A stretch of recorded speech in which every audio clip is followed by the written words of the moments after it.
Article 351 of the National Electrical Code, specifically Section 351.6b, addresses bends in conduit for underground conduit systems.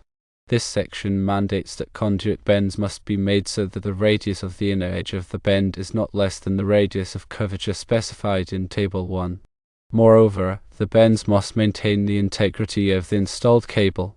Table 1 outlines the minimum bending radius for electrical rigid metal conduit, intermediate metal conduit, and electrical metallic tubing. For rigid metal conduit, the minimum bending radius is 10 times the trade size. For intermediate metal conduit, it is 12 times the trade size. For electrical metallic tubing, the minimum bending radius is 6 times the trade size. It is important to note that the term sweep is not explicitly defined within the National Electrical Code. 90-degree bends are commonly achieved using standard elbow fittings, which are designed to meet the minimum bending radius requirements for rigid metal conduit, intermediate metal conduit, and electrical metallic tubing. The National Electrical Code does not specify a precise limit on the total number of degrees of bend allowed in a conduit run. However, it is essential to recognize that excessive bending can compromise the conduit's integrity and potentially reduce the current carrying capacity of the cable it contains.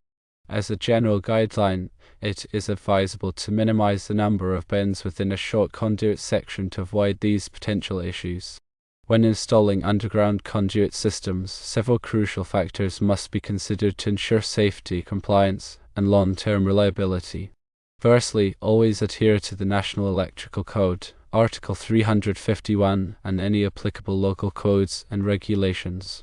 These codes provide detailed requirements for materials, installation methods, and safety practices. Secondly, select the appropriate type of conduit for the specific application and environmental conditions. Rigid metal conduit offers the highest level of protection against physical damage and corrosion. Intermediate metal conduit provides a lighter weight alternative while still offering good protection. Electrical metallic tubing is suitable for less demanding applications. Thirdly, ensure proper burial depth to protect the conduit from damage due to soil movement, vehicular traffic, or other external factors. The required burial depth will vary depending on the application and local regulations. Fourthly, use approved fittings and connectors to maintain the integrity of the conduit system. Fittings should be compatible with the type of conduit being used and should provide a secure, watertight connection. Fifthly, consider the effects of thermal expansion and contraction on the conduit system. Temperature changes can cause conduit to expand or contract, which can put stress on joints and fittings. Expansion fittings can be used to accommodate these movements. Sixthly, provide adequate drainage to prevent water from accumulating inside the conduit.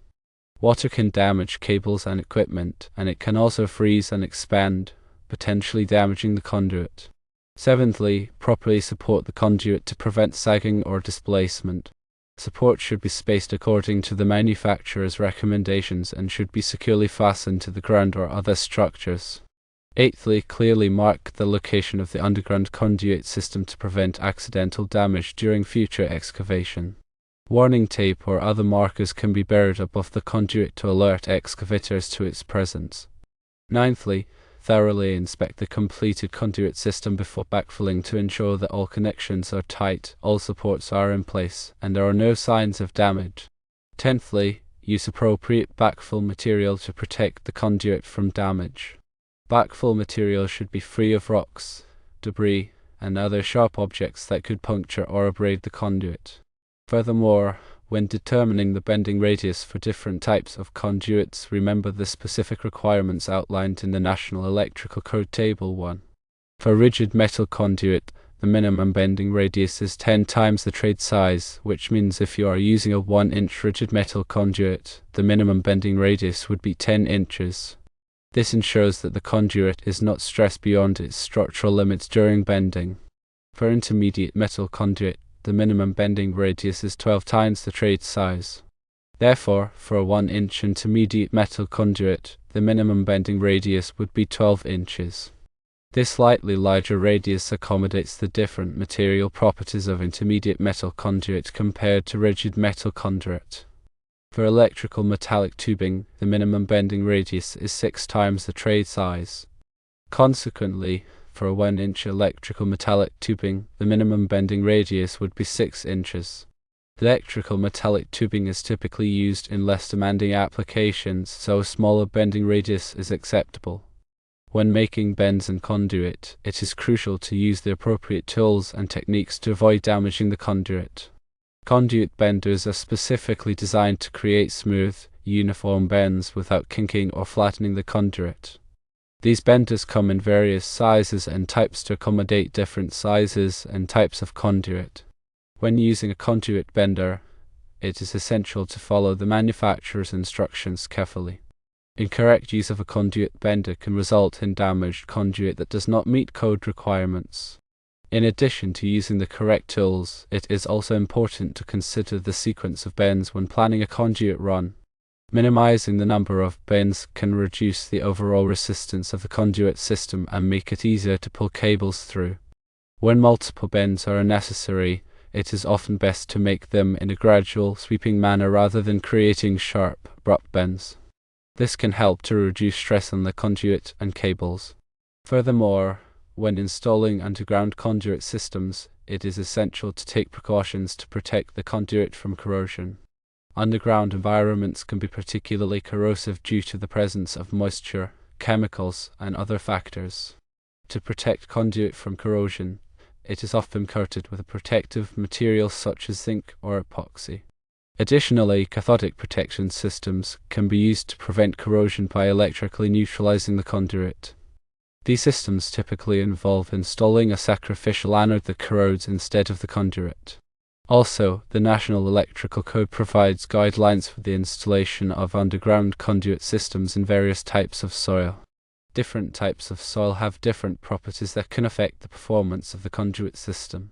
For example, some soils are more corrosive than others, while some soils are more prone to settling or shifting. The National Electrical Code addresses these issues by specifying different requirements for conduit installation in different types of soil. For example, in areas with highly corrosive soil, the code may require the use of special corrosion-resistant conduit or the installation of additional corrosion protection measures. In areas with unstable soil, the code may require the use of additional supports or the installation of flexible conduit to accommodate soil movement. In addition to the National Electrical Code, there may be local codes and regulations that apply to underground conduit systems. These local codes may be more stringent than the National Electrical Code in some cases, so it is essential to check with the local authorities to ensure compliance. Local codes may also address specific issues that are relevant to the local environment. For example, in areas with frequent flooding, local codes may require the use of watertight conduit fittings or the installation of flood barriers. In areas with a high water table, local codes may require the use of special drainage systems to prevent water from entering the conduit. Moreover, the total number of bends in a conduit run can impact the ease of pulling cables through the conduit. Each bend increases the friction between the cable and the conduit, making it more difficult to pull the cable. The National Electrical Code does not specify a maximum number of bends in a conduit run, but it is generally recommended to minimize the number of bends to reduce the pulling force required. As a rule of thumb, it is often recommended to limit the total number of bends in a conduit run to no more than 360 degrees. This means that the sum of all the angles of the bends in the conduit run should not exceed 360 degrees. This limit is intended to prevent excessive pulling force, which can damage the cable or the conduit. To reduce the pulling force required to install cables in a conduit system, several techniques can be used. Firstly, use a pulling lubricant to reduce friction between the cable and the conduit. Pulling lubricants are available in various types, including water-based and silicone-based lubricants. Secondly, use a cable pulling machine to provide a constant, controlled pulling force. Cable pulling machines can significantly reduce the risk of damaging the cable or the conduit during installation. Thirdly, use a cable feeder to help guide the cable into the conduit. Cable feeders can prevent the cable from kinking or tangling during installation. Fourthly, use a swivel to prevent the cable from twisting during installation. Twisting can increase the pulling force required and can also damage the cable. Lastly, pull the cable in a straight line whenever possible. Avoid pulling the cable around sharp corners or through tight spaces. In addition, when designing and installing underground conduit systems, it is crucial to consider the future needs of the system. It may be necessary to add additional cables or equipment to the system in the future, so it is essential to provide adequate capacity for future expansion. This can be achieved by using larger conduit sizes than are currently required or by installing spare conduits for future use. It is also essential to consider the accessibility of the conduit system. The conduit system should be designed so that it is easy to access for maintenance and repairs. This may involve installing pull boxes or handholds at strategic locations along the conduit run. Pull boxes and handholds provide access to the conduit for pulling cables, inspecting the conduit, and making repairs. Furthermore, it is important to document the location of the underground conduit system. This documentation should include a detailed map of the conduit run, as well as information about the type of conduit used, the size of the conduit, and the location of all pull boxes and handholds. This documentation can be invaluable for future maintenance and repairs. The documentation should be kept in a safe place and should be readily available to anyone who may need it. Proper installation of underground conduit systems is critical for ensuring the safety and reliability of electrical systems. By following the guidelines and best practices outlined in the National Electrical Code and other applicable codes and regulations, it is possible to create a safe, efficient, and long-lasting conduit system. Always consult with a qualified electrical contractor to ensure that the conduit system is installed correctly and that it meets all applicable requirements.